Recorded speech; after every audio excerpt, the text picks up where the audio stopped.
Dear students of class 10th English Literature, today our topic is A Letter to God, written by G.L. Fuentes. Students, in this lecture 1 bilingual lecture, we are going to revise the chapter A Letter to God.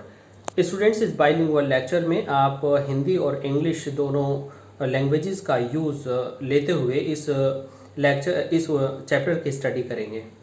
Students, अब की बार जो हम इस chapter को revise करने जा रहे हैं, हम इसमें आपसे क्वेश्चंस करेंगे और उन इम्पोर्टेंट वर्ड मीनिंग्स को फोकस करेंगे जो बोर्ड एग्जामिनेशन की नज़र से इम्पोर्टेंट हैं। मैं हूं एम रहमान और आप अटेंड कर रहे हैं और ऐसी classes of English language.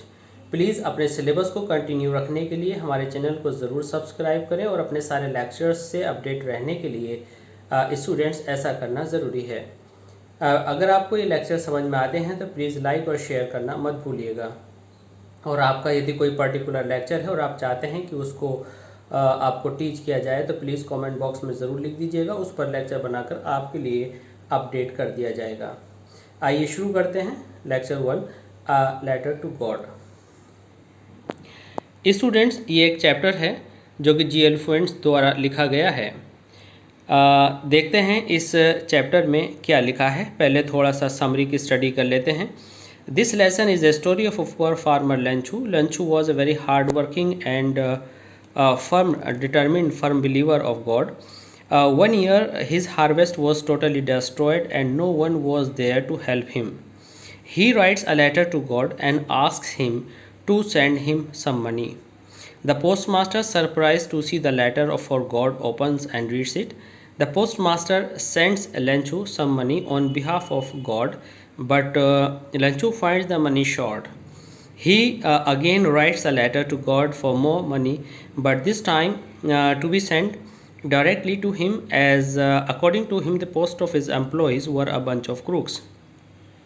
Students, ये कहानी है एक ऐसे किसान की जो कि बहुत ही कठिन काम करने वाला किसान है। उसे अपने खेत के बारे में पूरी जानकारी है। उसकी फसल एक बार बहुत अच्छी थी, लेकिन तूफान आने से और हेलस्टोन्स मीन्स ओलों की बरसात होने से, वर्षा होने से उसकी फसल पूरी तरह से तबाह हो जाती है। वह बहुत दुखी होता है। वह ईश्वर को एक पत्र लिखता है। ऐसी उसकी ईश्वर में आस्था थी।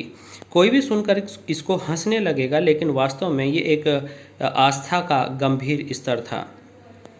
पोस्टमास्टर के साथ भी यही हुआ, लेकिन उन्होंने अपने विचार में इस स्तर को बनाए रखने की सोची और लंचू की मदद करने की पूरी कोशिश की। स्टूडेंट्स, पोस्टमास्टर ने लंचू को 70 पीसोज भेजे, बट लंचू को लगा कि पोस्ट ऑफिस एम्प्लॉयज़ ने गॉड के द्वारा भेजी गई मदद 100 पीसोज में से 30 पीसोज की शायद चोरी कर ली है। इसलिए उसे लगा कि पोस्ट ऑफिस एम्प्लॉय जो है एक बंच ऑफ क्रूक्स हैं और चोरों का एक समूह है। तो ये स्टोरी है। कई बार हमें नेकी करके भी उसके नतीजे नहीं मिलते और हो सकता है कि सामने वाला अज्ञानतावश ऐसा कर गया हो। तो ये स्टोरी आपके सामने अब शुरू होती है और जब आप इसको पढ़ेंगे, चूँकि ये चैप्टर रीडर का है, तो इसलिए इसके वर्ड मीनिंग्स पर ध्यान देना और हर एक्सप्रेशन को ध्यान से समझना ज़रूरी है। जबकि सप्लीमेंट्री में हमारा जो रीडिंग होता है वो स्पेशली स्टोरी अंडरस्टैंडिंग बेस्ड होता है। उसमें हम इतना वोकैब पर अटेंशन नहीं देते, उसमें से वर्ड मीनिंग भी नहीं पूछे जाते हैं, लेकिन यहाँ पर एक एक वर्ड मीनिंग अपने आप में इम्पोर्टेंट है।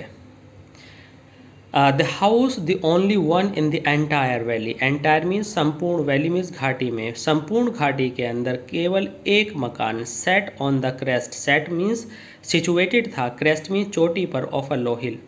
एक निचली पहाड़ी की चोटी पर एक मकान बना हुआ था। लेंचू बना हुआ था। From this height one could see the river. और चोटी पर चढ़कर इस ऊंचाई से कोई भी एक नदी को देख सकता था। And field of ripe corn, और मकई के खेत को देख सकता था। डॉटेड विद द हार्वेस्ट, जो कि भरा हुआ था फूलों से। That always promised a good harvest, जो कि अच्छी फसल की निशानी होते हैं।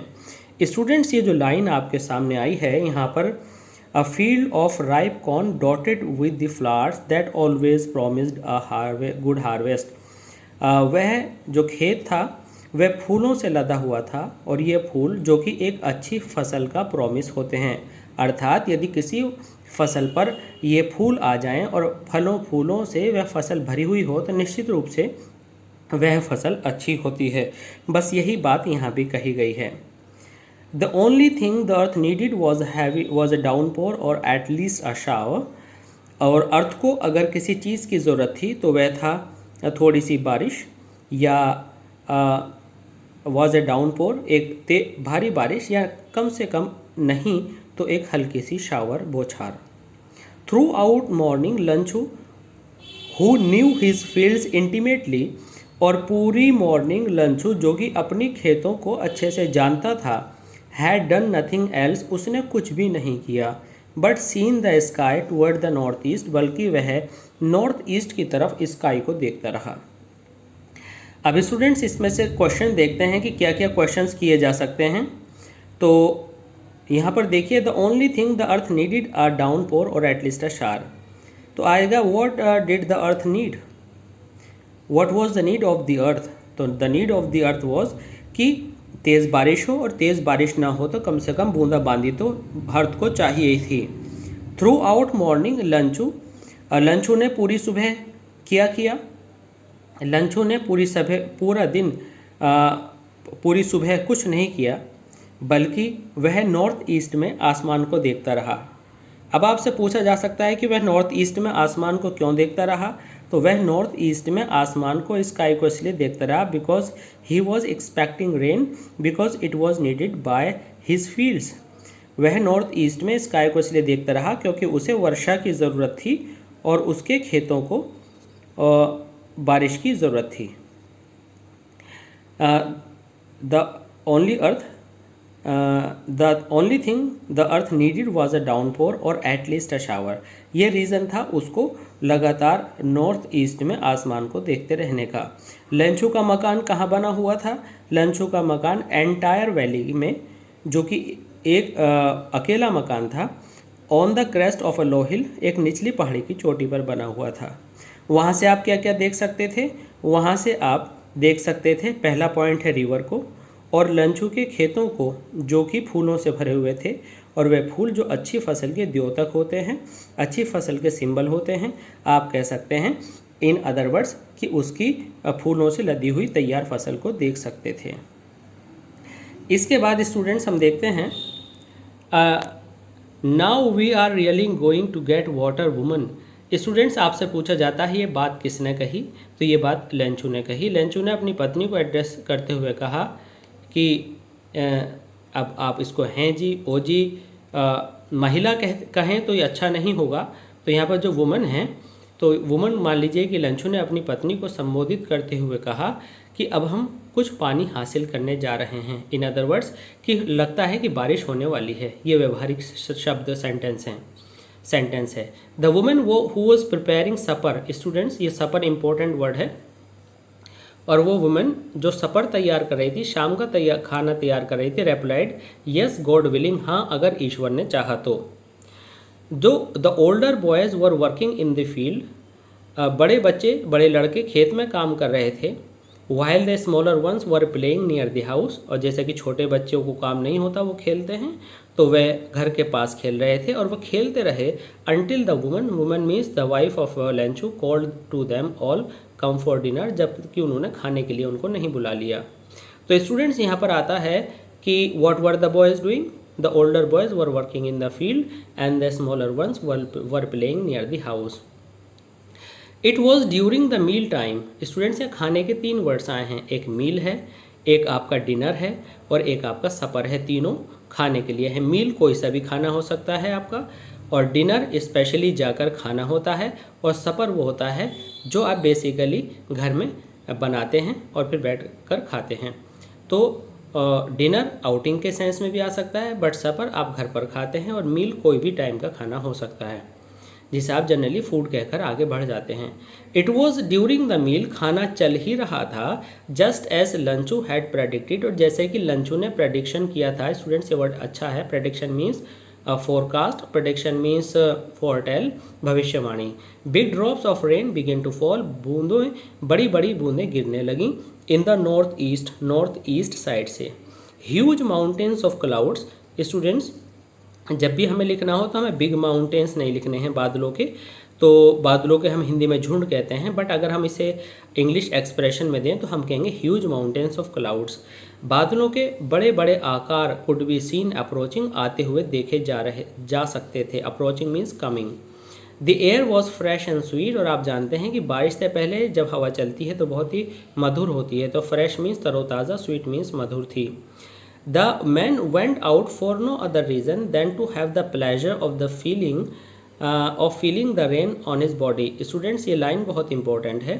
आपसे पूछा जाएगा why did लंचू went to the raining, तो आंसर आएगा कि वह आदमी बिना किसी रीज़न के बारिश में गया, लेकिन उसका मात्र रीज़न यह था कि वह उस प्लेजर को, उस आनंद को फील करना चाहता था, रेनिंग के आनंद को फील करना चाहता था अपनी बॉडी पर, अर्थात बारिश को महसूस करने के लिए वह बारिश में गया। एंड व्हेन ही रिटर्न, और जब वह लौटा तो उसने ये एक्सक्लेम किया। Exclaim means a sudden feeling और इमोशन, जब कोई जल्दी से अपनी भावना को व्यक्त करता है इमोशंस में, ना कि सिंपल वे में, तो उसे एक्सक्लेम कहते हैं। उसने आकर कहा, These aren't raindrops falling from the sky, they are new coins. ये जो गिर रही हैं ऊपर से, ये बूंदें नहीं हैं, बल्कि ये नए सिक्के हैं। The big drops are 10 cent pieces and the little ones are 5.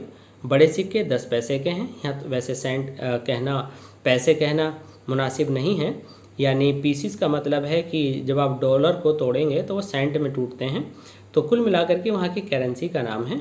तो 10 सेंट थोड़ी देर के लिए यहाँ पर हिंदुस्तानी लैंग्वेज में पैसे मान लेते हैं, और छोटे बूंदे 5 पैसे के सिक्के हैं, अर्थात ये जो बूंदे हैं बूंदे नहीं हैं, बल्कि बड़ी बूंदे 10 पैसे के सिक्के के प्रतीक हैं और छोटी बूंदे 5 पैसे हैं। स्टूडेंट्स, यहाँ पर पूछा जा सकता है आपसे question, what are the drops compare to, तो you will say the drops were compare to, big drops were compare to the 10 cent pieces and the little drops were compare to 5 cent pieces. With a satisfied expression, he regarded the field of ripe corn with its flower.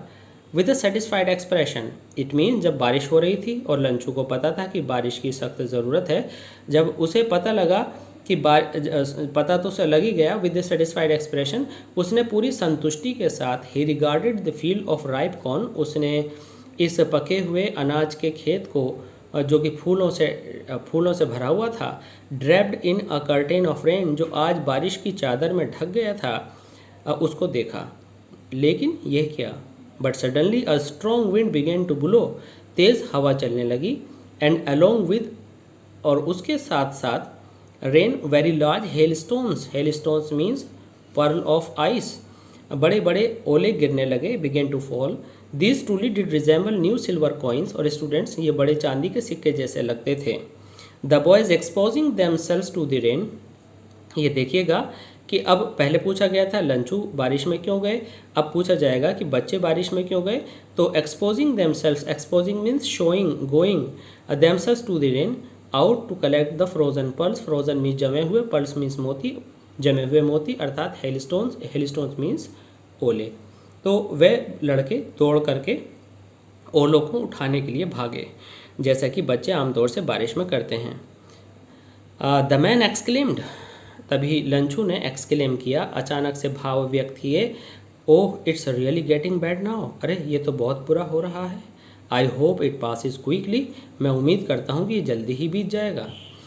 It didn't pass quickly, लेकिन ये क्या, वह जल्दी नहीं बीता। For an hour the hell rained on the house, पूरे मकान पर ओले पड़ते रहे, गार्डन पर ओले पड़ते रहे, हिल साइड पर, कॉर्नफील्ड पर, और द होल वैली, और पूरी वैली में ओले पड़ते रहे। The field was white as it covered with salt, student line बहुत इंपॉर्टेंट है, और पूरी जो वैली थी वो ऐसे सफ़ेद हो गई जैसे मानो कोई नमक बिछा दिया हो। Not a leaf remain on the trees, एक भी पत्ती पेड़ पर नहीं पड़ी। स्टूडेंट्स इसे आप अंडरलाइन कर लीजिएगा। The corn was totally destroyed, फसल पूरी तरह से बर्बाद हो गई। The flowers were gone from the plants, अब जो फूल, जो अच्छी फसल के सिंबल थे वो प्लांट से जा चुके थे।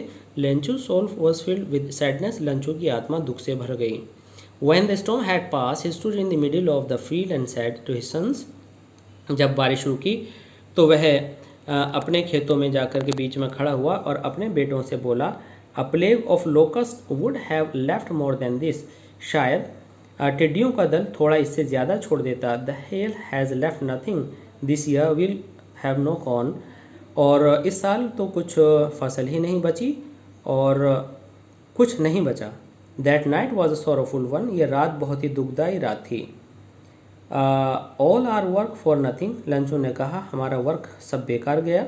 देर is no one to help us, अब हमारी कोई मदद नहीं करने वाला है। We will go hungry this year, हम इस साल भूखे मरेंगे।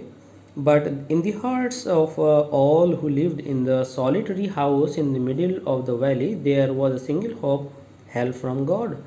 और स्टूडेंट्स, उन लोगों के बीच में जो अकेले वैली के अंदर वहाँ पर रहते थे, उनके दिलों में केवल एक ही उम्मीद बाकी थी और वह उम्मीद थी ईश्वर से मदद।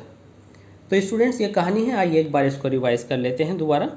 एंटायर वैली में एकमात्र अकेला मकान था और वह मकान था लंचू का। और ये मकान एक छोटी पहाड़ी की निचली पहाड़ी की चोटी पर बना हुआ था और वहाँ से आप नदी और पकी हुई फसल को और उसके फूलों को अच्छी तरह से देख सकते थे।